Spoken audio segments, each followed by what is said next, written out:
የሲዳማ ክልል ፖሊስ በ5 ዞን በ44 ወረዳዎች የተዋቀረ ሲሆን ከ44ቱ ወረዳዎች 38ቱ የሚሆኑት የራሳቸው የፖሊስ ጽሕፈት ቤት የሌላቸው ሕዝቡም የፖሊስን አገልግሎት ለማግኘት በፈታኝና በአስቸጋሪ ሁኔታ ውስጥ ማለፍ ግድ ሆኖበታል። የሲዳማ ክልል ፖሊስ ኮሚሽን በቅርቡ የተዋቀረ ቢሆንም እንደ ቅርበቱ ሳይሆን ያሉበትን ችግሮች ተቋቁሞ ዘላቂ መፍትሄ ለማግኘት ያሉበትን ጉድለቶች ሞልቶ ሰላምና ደህንነቱ የተረጋገጠ ክልል ለማድረግ ሕዝቡን ከጎኑ አድርጎ አበረታች ሥራዎችን እየሠራ ይገኛል። ሰራዊቱ እንደ ሰራዊት የሕዝባዊ ወገንተኝነት ያለውና መንግስታዊ ተልዕኮ ሊወጣ የሚችል ሰራዊት ለመፍጠር ታስቦና ታቅዶ እየተሰራ ይገኛል። በውስጣዊ ማጥራት በተደረገበት ጊዜ 201 በላይ የሆኑ የሰራዊት አመራርና አባላት ላይ እርምት እርምጃ በአሰራሩና በደንቡ መሰረት እንዲማሩና እንዲቀጡ ተደርጓል። ይህም ደግሞ በህዝብ በመጣው ጥቆማና ከህዝብ ጋር ተወያይተን ህዝባዊ መሰረት እያደረገ የህዝብ አገልጋይነት እርካታ ለመረጋገጥ የተደረገ ሁኔታ ነው።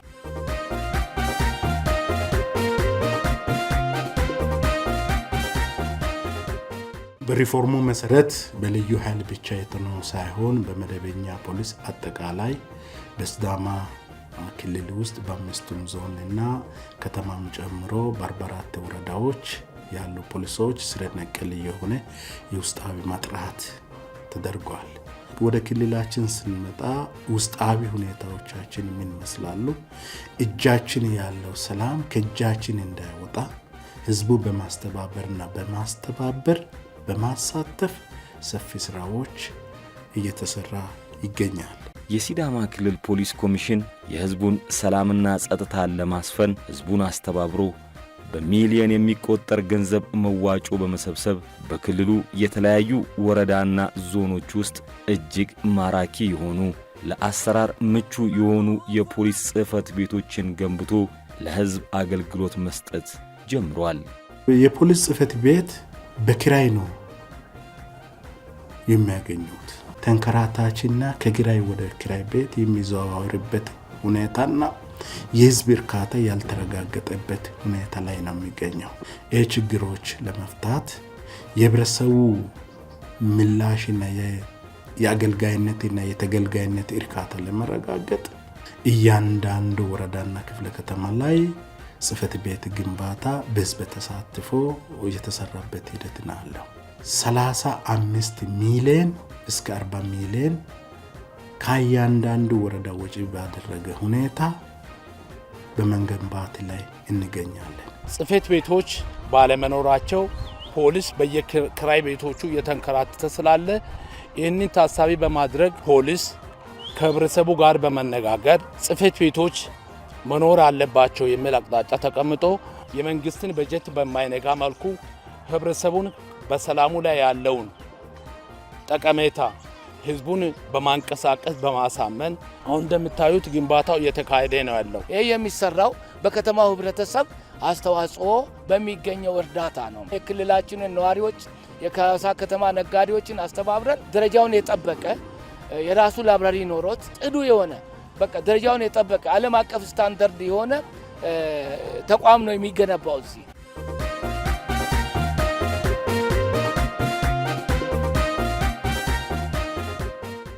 አንዳንዶቹ አሁን በዚህ ሰዓት ምረቃ ተደርጎ አገልግሎት መስጠት የጀመረበት ሂደት ላይ ነው የሚገኘው። ከዚህ አንጻር በፌደራሉ ህዝብ ተወካዮች ምክር ቤት መጥተው የጎበኙበት ምክትል ጠቅላይ ሚኒስትሩና እንዲሁም የገንዘብ ሚኒስቴር መጥተው ያዩበት ሚኒስትሮች ምክር ቤት ጉብኝት ያደረጉበት ሌላ ተቋማት ሚኒስቴር መስሪያ ቤቶች ከስሩና ከክልሉ ባሉበት ተቋማት ምርጥ ተሞክሮ መቀመር ባለበት እንዲሆን የተደረገበት ሁኔታ ላይ ነው የምንገኘው።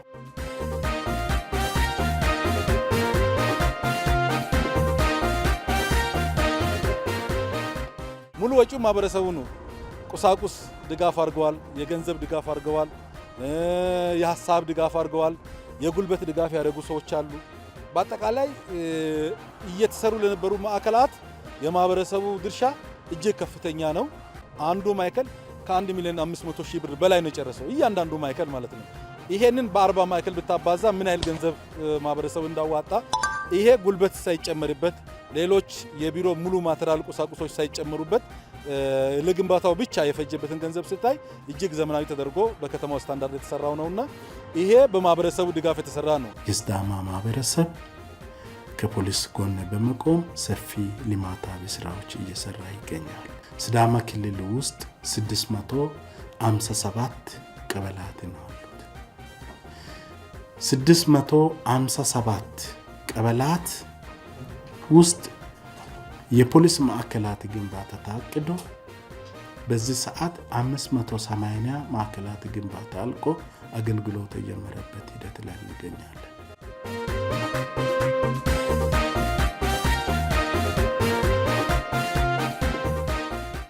አምና ከ20 በላይ የሆኑ ማዕከላቶችን ገንብተናል። ዘንድሮም አሁን ከ20 በላይ የሆኑ እጅግ ዘመናዊ የሆኑ የከተማውን ስታንዳርድ የሚገልጹ ለወንጀል ደግሞ ስጋት በሆኑ ቦታዎች ላይ ወንጀል የሚፈጸምባቸው ቦታዎች ላይ ታሳቢ ተደርጎ ማዕከላቱ ተገንብተዋል። ሙሉ ሎጂስቲኩን ጭምር ከማህበረሰቡ ተወስዶ እጅግ ዘመናዊ ተደርጎ ነው የተሰራው።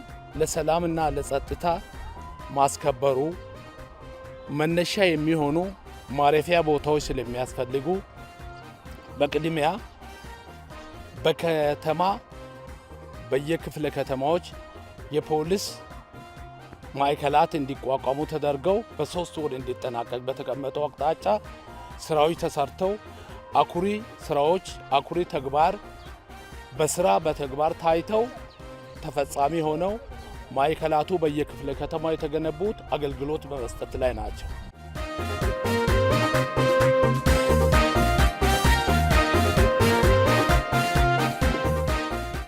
ፌደራል ፖሊስ ሰፊ ድጋፍ እያደረገን ነው የሚገኘው። ለምሳሌ ሐዋሳ ገብርኤል በዓላት የሚከበርበት ጊዜ ሃይማኖታዊ ህዝባዊ በዓላት፣ ፊቼ፣ ጫምባላላ፣ ትላልቅ መንግስታዊ ኮንፈረንሶችና ስብሰባዎች የሚኖሩበት ጊዜ ከፌደራል ተቋማት ጋር ያለን ትስስርና ቁርኝነታችን በጣም ጠንካራና በጣም ለቀጣይነት መቀጠል ያለበት ሂደት ነው። እሱም ብቻ አይደለም። ደቡብ እዝ መምሪያውም እዚህ በቅርቡ ነው ያለው። ከነሱ ጋር በመተባበር እንደ ፌደራል ተቋምና እንደ ሲዳማ ክልል ብለን ልዩነት ፈጥረን ሳይሆን በአንድ ተልዕኮ በአንድ ራዕይ እየሰራን ነው የምንገኘው።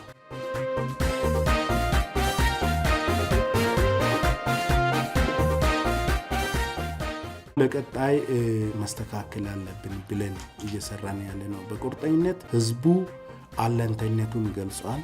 ለዚህ ተቋም በጎኑ ተሰልፏል። ጽህፈት ቤት ግንባታ ላይ የራሱን አሻራ አስቀምጧል። ህዝቡ ከኛ የአገልግሎት ሰጪነት እርካታ አረጋግጠናል ወይ የሚልም ገምግመናል።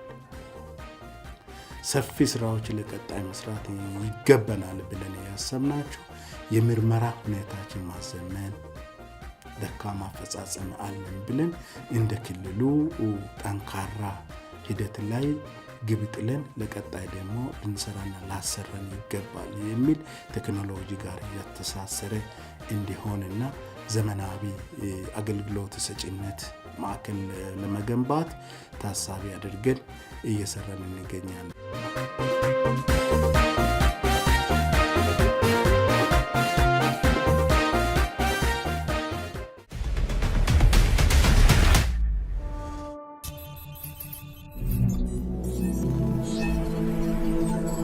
ሰላምና ደህንነት ለሁለንተናዊ ተጠቃሚነት